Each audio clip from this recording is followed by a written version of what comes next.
पहलगाम में जो हादसा हुआ, जो हमला हुआ, आतंकी हमला,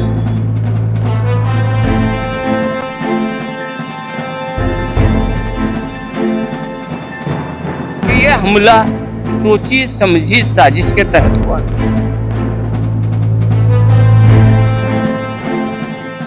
या तो हिंदुस्तान के किसी इलाके में इलेक्शन करीब है,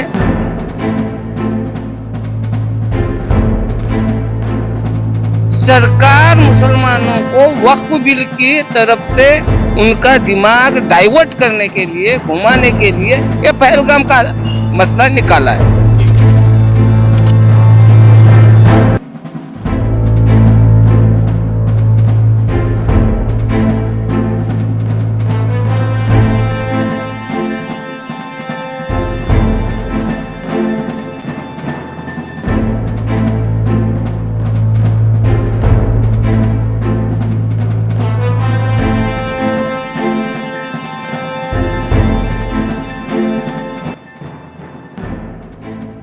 जमजम न्यूज इंडिया चैनल में आपका स्वागत है।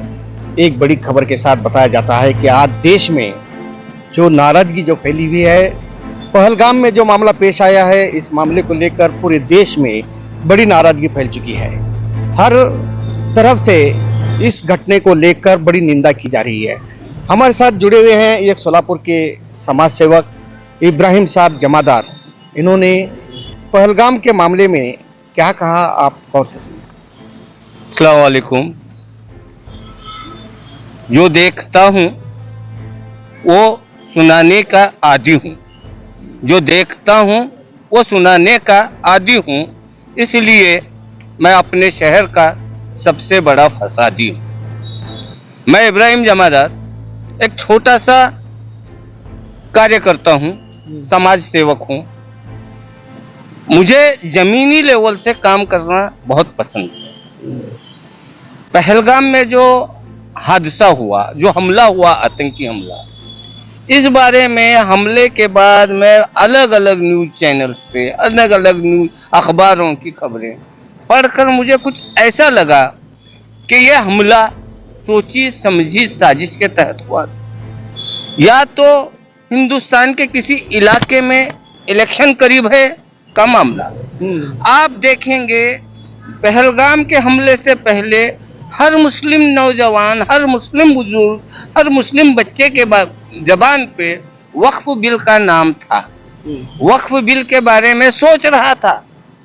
मगर पहलगाम हमला पूरे मुस्लिम समाज को डाइवर्ट कर चुका है। अच्छा। शायद मेरा दावा नहीं, शायद सरकार मुसलमानों को वक्फ बिल की तरफ से उनका दिमाग डाइवर्ट करने के लिए, घुमाने के लिए ये पहलगाम का मसला निकाला है। क्यों? तो हमारे हिंदुस्तान की जो सेना है, बेहतरीन सेना है, हम सेना को नाम नहीं रख सकते। हमारी इंटेलिजेंस दुनिया की 2 नंबर की इंटेलिजेंस है। इसके बावजूद भी कुछ आतंकी हमारे देश में घुसते हैं और सिर्फ खाली हाथ नहीं आते, हथियारों के साथ, इसलाह के साथ, आरडीएक्स जैसे खतरनाक बारूद के साथ आते हैं। तब हमारी इंटेलिजेंस क्या कर रही थी? हमारे बॉर्डर पे तैनात सैनिक क्या कर रहे थे? सही बात है। ये कहां से आया? इसका पहले इसकी इंक्वायरी होना चाहिए। आपको पता है इससे पहले बहुत सारे मैटर हो गए। हिंदुस्तान में सबसे ज्यादा आतंकी हमले कांग्रेस की सरकार के वक्त हुए। उस वक्त हर हमले के बाद एक इंक्वायरी कमीशन बैठती थी, मगर हर इंक्वायरी कमीशन की फाइल आज तक ओपन नहीं हुई। भाजपा की सरकार है, चाहे हिंदू हो, मुसलमान हो, हर हिंदुस्तानी भारत को सत्ता में, भाजपा को सत्ता में बिठाने का सबसे बड़ी वजह यही है कि हिंदुस्तान की आतंकी खत्म हो चुकी थी। जब भाजपा पहली बार 5 साल सत्ता में थी तो आतंकियों की कमर टूट चुकी थी। हम आतंकियों से पूरी तरह आजाद होंगे और हम खुली हवा में सांस लेंगे। इसलिए जब कश्मीर का 370 का मामला आया तो उसने उस वक्त किसी मुसलमान के नेताओं को छोड़िए, किसी आम मुसलमान ने उसका विरोध नहीं किया। आज भी हम पूरी मुस्लिम कौम हिंदुस्तान की मिलिट्री के साथ, हिंदुस्तान की सेना के साथ, हिंदुस्तान की सरकार के साथ है। सबसे पहले आज पाकिस्तान पाकिस्तान कर रहे हैं। पाकिस्तान किस चीज का नाम है? उससे हमें लेना देना क्या है? अरे पाकिस्तान एक ऐसा देश है जिसे समेट कर हमारा बच्चा अपनी जेब में रख सकता है। हमारे सामने पाकिस्तान की कोई हैसियत नहीं है। हम चाहें तो एक ही झटके में उसे खत्म निस्तो नाबूद कर सकते हैं।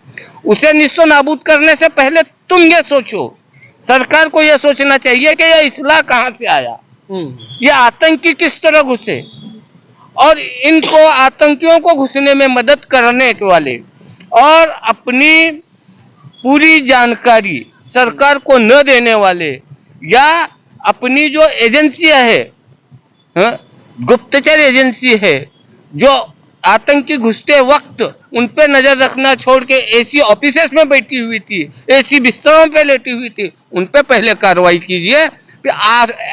इन पे अगर कार्रवाई हो जाएगी तो पाकिस्तान ऑटोमेटिक मसला जाएगा।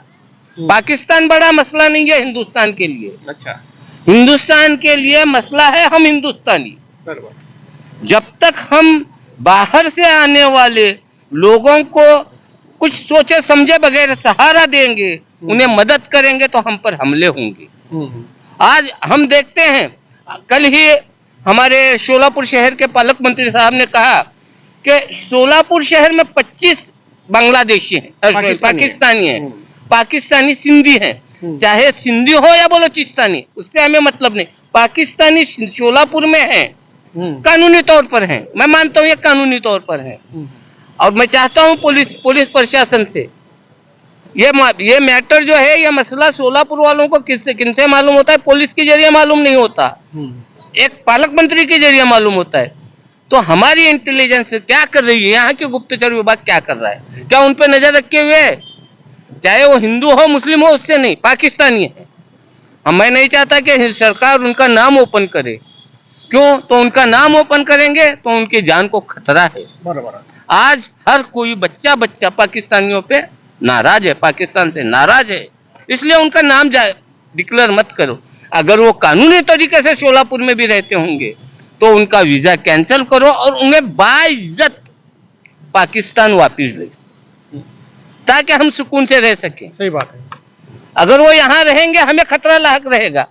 आज मैं अपने मेरे पड़ोसी हिंदू भाई को शक की नजर से देख रहा हूं कि भाई ये भी हिंदू है, पाकिस्तान से, सिंध से आया है क्या? ये नहीं होना चाहिए। हम खुले दिल के हैं, खुले दिल से रहिए। आज आप शोलापुर का माहौल बिगाड़ रहे हैं। ये तो आपको ये बात डिक्लेयर नहीं करना चाहिए था कि 25-50 जो कुछ भी हैं पाकिस्तानी हैं। बराबर है। आज हमारे नौजवान कह रहे हैं पाकिस्तान शोलापुर में कैसा क्या है? तो उन्हें यहाँ पे परमिशन किसने दी? उनकी मजबूरी है। क्यों? तो वहाँ के हिंदू अल्पसंख्यक हैं, उन पे अन्याय हुआ, हम शोलापुर कर उन्हें मदद करेंगे, सपोर्ट करेंगे। लेकिन माहौल ऐसा नहीं है। आज हम हर कोई पाकिस्तान के नाम से आग बगोला हो रहे हैं, इसलिए उन्हें इज्जत से पाकिस्तान भेज दी। रहा पहलगाम के मामला, पहलगाम में मरने वालों को हम भावभीनी श्रद्धांजलि अर्पित करते हैं और उनके परिवार के दुख में हम पूरी तरह सम्मिलित हैं। बताया जाता है कि पहलगाम में जो मामला पेश आया है, इस मामले में बहुत सारे कश्मीरी मुसलमान भी वहां पर आए हुए पर्यटकों को हेल्प किया, मदद किया। उन्होंने अपने घरों में बिठाया और कुछ लोगों ने जान भी कुर्बान कर दी उनको बचाने के लिए। मगर अदर जो मध्य प्रदेश हो, बिहार हो, झारखंड हो, ऐसे अनेक इलाकों में कुछ कट्टरपंथी हिंदुत्ववादी संगठनों के लोग मुसलमानों के विरोध में एक धोरण अपनाया है कि ये हमारी दुश्मन है। दुश्मन कोई किसी का नहीं, न तो हिंदू मुसलमान का दुश्मन है, न तो मुसलमान हिंदू का दुश्मन। पहलगाम मामले में मुसलमानों ने दिखाया। इतना ही नहीं, अमरनाथ यात्रा में जो भगदड़ मची, उस वक्त भी मुसलमानों ने मदद का हाथ आगे बढ़ाया।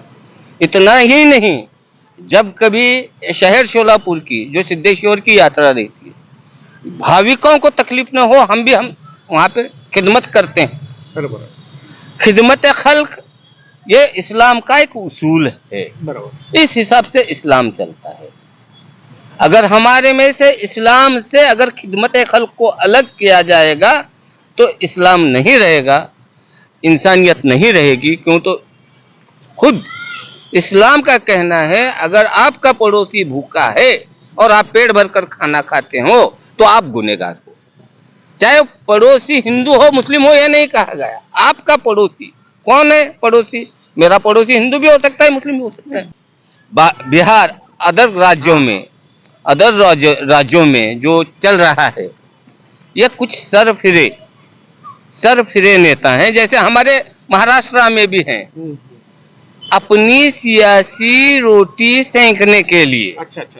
अपनी सियासी रोटी सेंकने के लिए हम भाइयों में फूट डालने की कोशिश ये लोग कर रहे हैं, नफरत पैदा कर रहे हैं।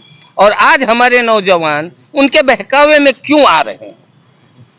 क्योंकि उन्हें रोजगार नहीं है। आज हम हमारे नौजवान को रोजगार देंगे, चाहे वो सादा सिलाई मशीन। अच्छा, हमको तुम पंचर वाला कहते हो।